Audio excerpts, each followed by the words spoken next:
Two, this is going to be events. All right, so what we're going to go over today is like, what are events, right? How do you kind of listen for them? And then once you're listening for them, how are they useful? What are we going to do with them? And then how does it ultimately affect the behavior of our website?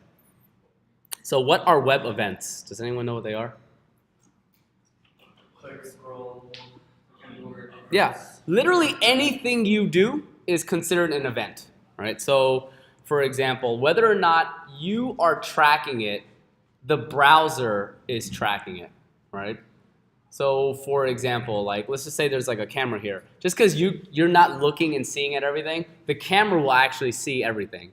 You can refer to it later if you wanted to, but you're not actually paying attention to everything. You're like having a goody conversation with your BFF, but then if there's like somebody watching or like a camera watching, it will see kind of everything. All right, so whether or not you're paying attention, you're tracking, the browser will always track it. So for example, like right now my mouse is moving, right? If I go into my console log, right, do you see any console logs right now of this mouse moving at all? No, none whatsoever, right? If I click this submit button, right, do you see anything happening?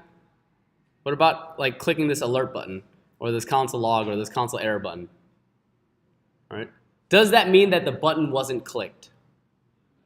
All right, the button was in fact clicked, but we're not tracking it whatsoever. And so what we want to be able to do is listen for these events. When the user clicks this alert me button, I want an alert to pop up. When the user clicks this console log button, I want it to console log. And so now we need to be able to like listen for these events. And so when the event fires, even though the browser's tracking it, I also want to be doing something additionally on top of that. Cool? So let's get right into it. Let's get right into it. The idea here is, in order to listen for an event, I actually have to be able to sort of like grab something and then ultimately add an event listener to it, which makes a ton of sense, right? So if I wanted to listen for this alert me button, right, and I go to the element, I see that it's a button that has a data name of alert. Cool? I want to be able to grab this information. How can I grab this button right now?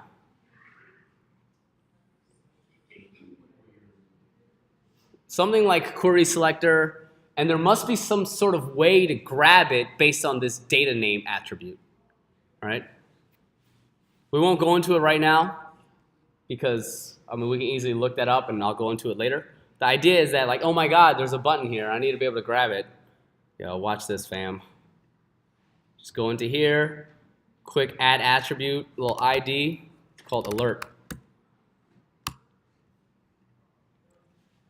This didn't persist. Remember, it's only on the DOM right now. It's not actually like saved to my HTML. If I wanted to do that, I can go into my HTML, and then on the alert, I can just go ID alert.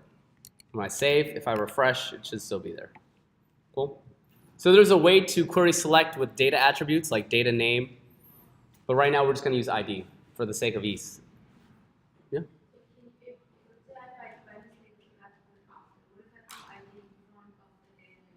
Oh, the order of attributes is like irrelevant. Yeah. Is it a good idea to put ID on everything? Or the drawbacks? Is it a good idea to put ID on everything? I would advise against that.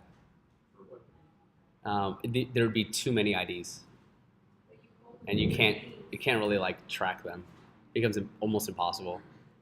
Like if you have like easily 80, 90 elements on your page, you would have to come up with a unique ID for all 90 and just remember what they all are. What if we just numbered them and let them go? What if what? Like number them. Number them and put it on a sheet. Oh, okay. That would technically be possible, but it would be very inefficient. Because like, what if I did document.getElementID ID 4? Like, what does that mean? No idea. That's why I have it. You put a class on it, and you save it as the name, and then you put it all into the description. You do dot name or That's an unnecessary lookup when you could just put the IDs on important things and then name them properly. So like alert, right? So for example, if I did const alert button, right? It's very, very easy. So what is the alert button? There it is. It's just this. Notice how it's highlighted when I highlight over it? So what I want to do is on this alert button, I want to listen for an event. Add event listener. Cool? So notice how I'm adding the event listener on the button and not on the document. If I added an event listener on the document, that means that anything that happens on the document, I will be listening for. And I don't really want that. I really want it just on the button. So add event listener. Oh, Chrome's so powerful. Look at this. Tells you what the arguments are. The first argument is going to be, what is the event that I'm listening for? Am I listening for a scroll on this button? Am I listening for some sort of click? Am I listening for a, what am I listening for?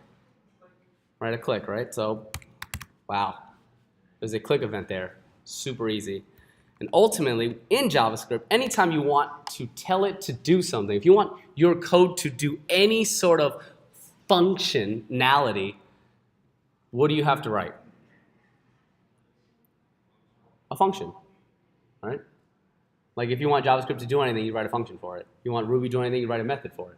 So, if I'm adding an event listener and I'm listening for a click, I want to do something when that click happens. So I must write some sort of function.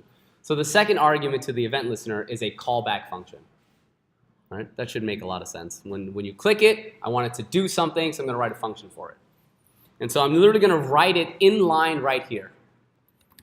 Function, boop, boop, boop, boop. Cool. And all I want this function to do is literally alert. I said, ha, alert, lols.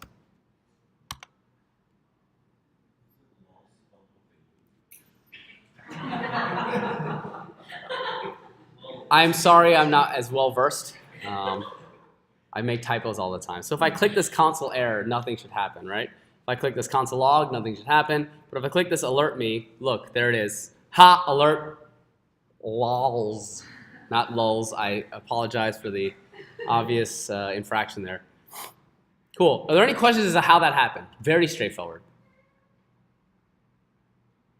Right, that was like very straightforward. Like I grab the button, I'm listening for it, I'm listening for a what, a click, and then it's going to do something. So this is not going to add anything to HTML, right? It's just going to be a function in your JavaScript. That is correct. It does not add anything to my HTML. It is purely in my JavaScript. So, right, knowing what we know, let us try this together. I'm going to add attribute ID. It's called console. Please, dear sweet 8-ounce baby Jesus, does anyone want to walk me through how we can add an event listener on this console log button so that it console logs something?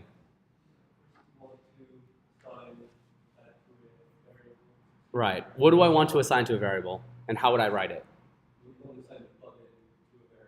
Okay. How do I do that? What? Yeah? Sure. Anything you want. Const. Huh? Okay. That's a good one. Equals to document.querySelector. Yeah? What? Great. Now?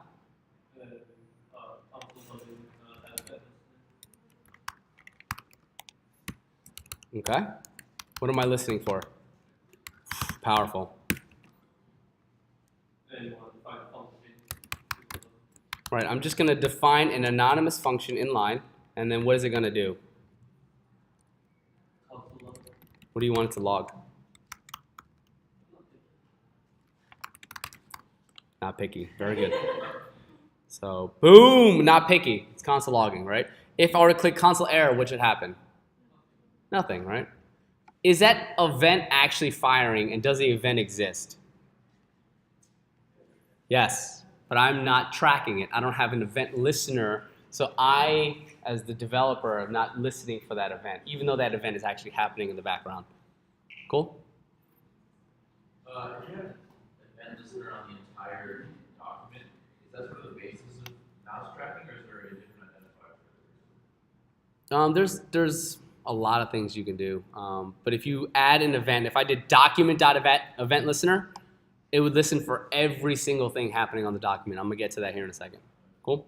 What I want to talk about is, let's actually put a little bit of practicality to this. I have this form here, right? And this is the functionality I want to do. I want to type something in here like, hey, it's me, Chef, it's your boy, RD. If I hit submit, what I want to happen is I want this particular comment to be added to the page, like right underneath them, right underneath this comment section. Right? If I hit submit, it should take that comment and then add it to the DOM. Cool? So let's think through how to do this, because the important thing is that process. So I'm actually going to do this. And what I want to talk about is, oh man, let me do this real quick. I don't have time for this.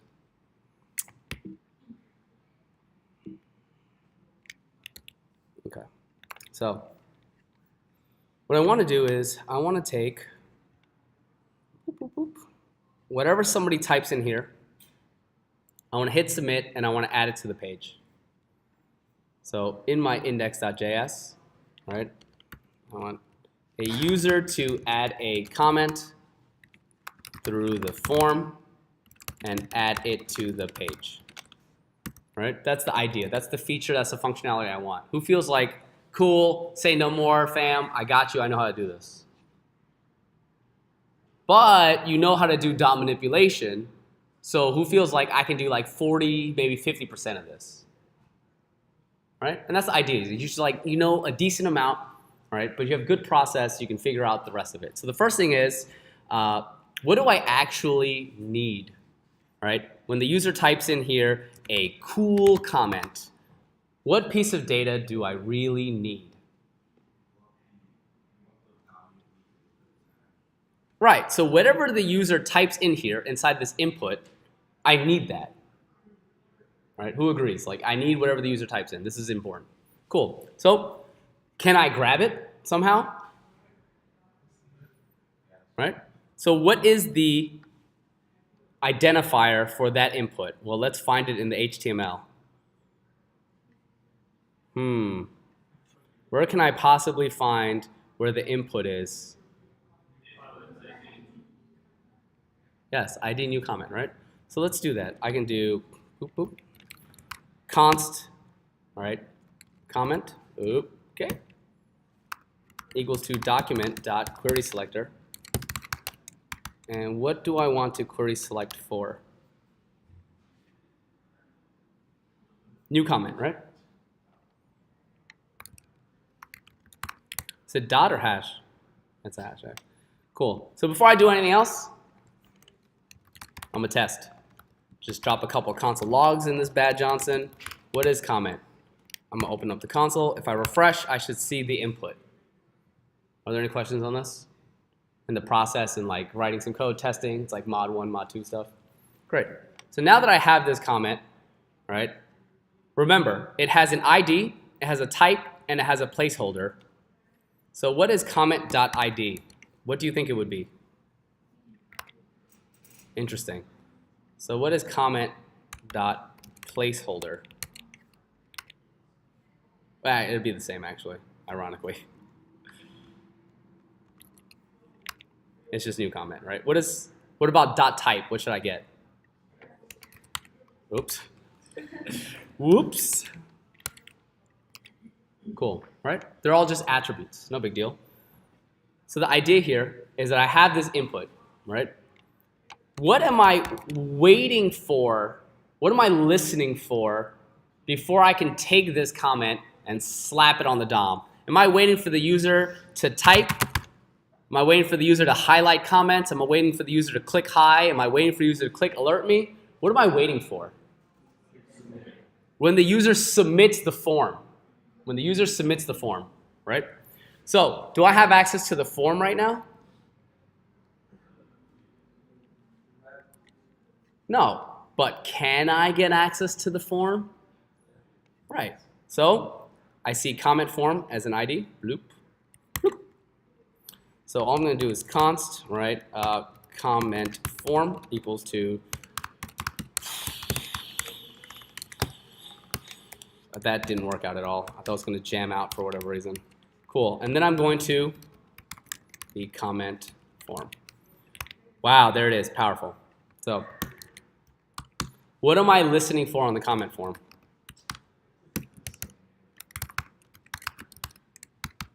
What sounds better to you in English, right? Hey, when the user clicks submit. Oh, I spelled that wrong? Oh my God. When the user clicks submit or when the user submits the form. Remember, this is the form itself. If I add a click here, this would be when the user clicks the form. Is that what I want? When the user clicks the form or when the user submits the form? So the event I'm actually listening to is the submit action, the submit on the form. Remember, I'm adding an event listener to the form and form submit. And what do I want it to do? Well, before I get too crazy, I'd like to test. So I should at least try to console log, you submitted, eat. So if I refresh and I click this submit, I would assume that I should see a console log. And I do a little bit, right? And then it almost like disappears for some reason. So does anyone have an idea of what's happening?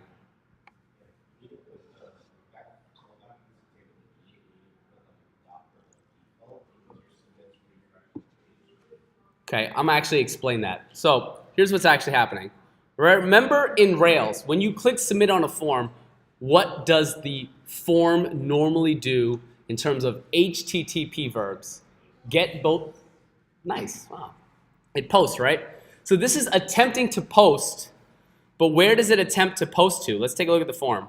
Where is it attempting to post to? Do you see method post here? No, but forms will default post, so it doesn't really need it. Right? But where does it go? What is this form's action?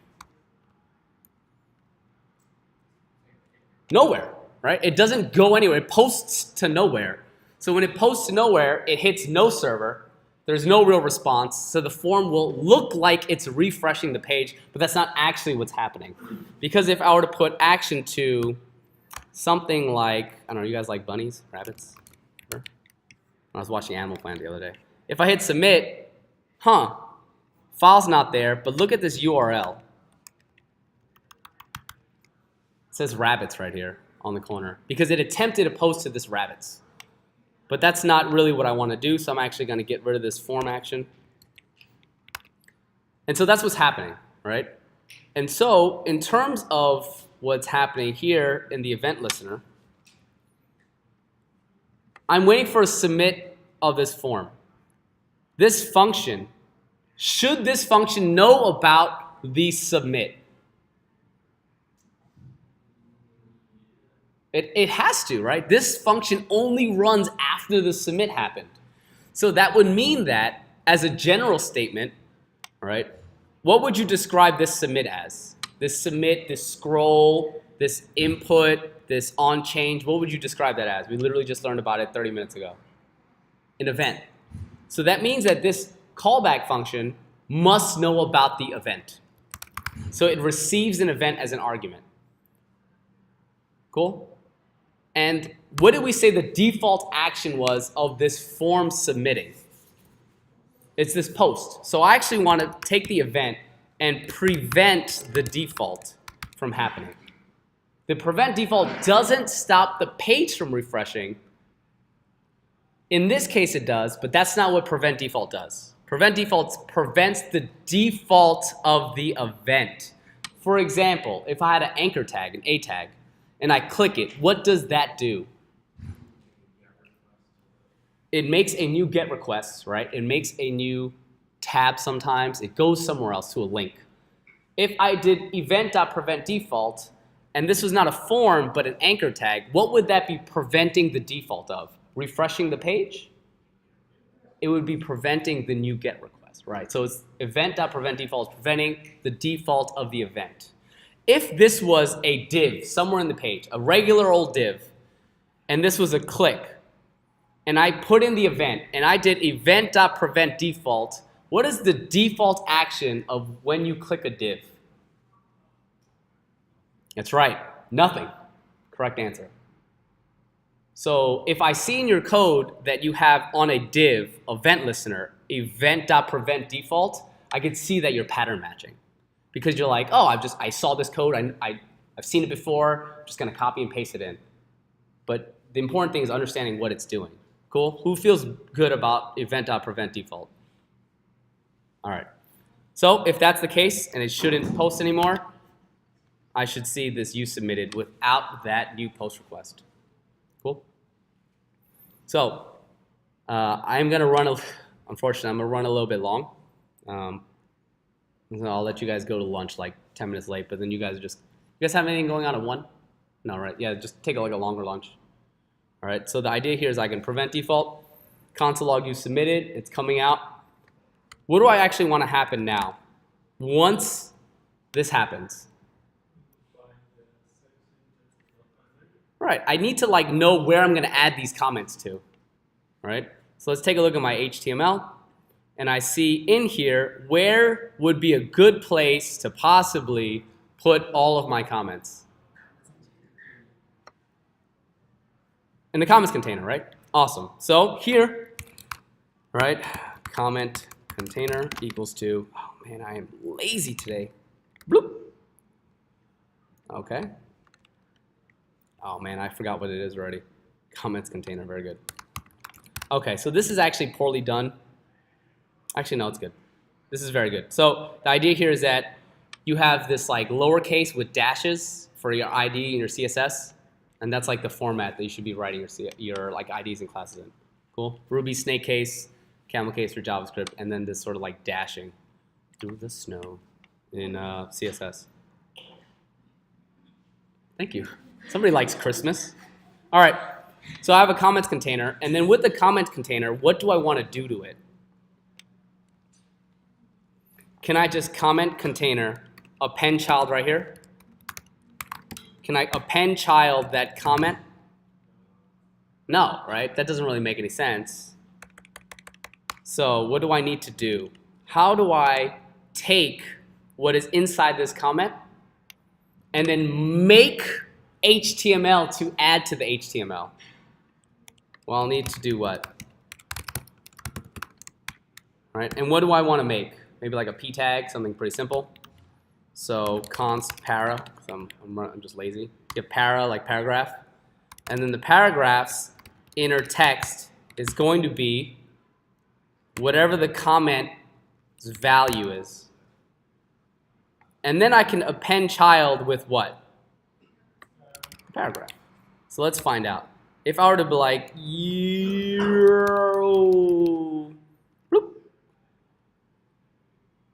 that's it. Every single thing there is just that step-by-step process. Nothing crazy, nothing new.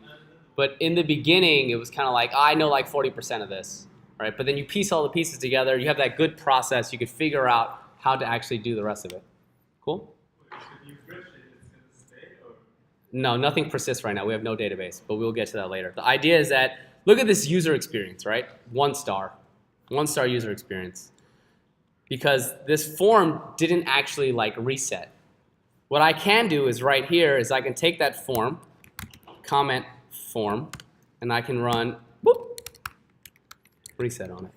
So when I add new comment, it resets the form. 5 stars. Are you covering this real quick? Where'd you get the P from? To then create element argument? I'm making a brand new p tag, right? Okay, good. Yeah. And I'm just changing its inner text. Notice how I put comment.value here, and I do not do, in this comment, I do not do comment.value here outside the event listener. Why would that be? That's right. There is no value when this first loads. only after the user types whatever they want to type in and then clicks submit should I attempt to pull the value. And so when you write your code is very important, as in like where. Not like at 3 o'clock or 4 o'clock, you know, that'd been weird. Are there any questions as to like events?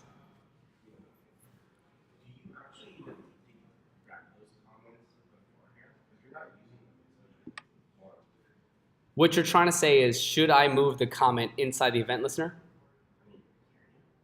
Technically you can. So the question is, I'm grabbing the comment here. Why don't I just grab it after this event listener is submitted, right? You could totally do that. That makes total sense, and it will work. The idea here is that when I submit this form, I create a brand new comment variable.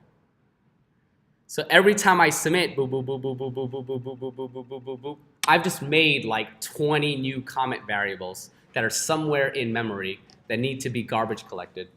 And it can slow your process down at some point.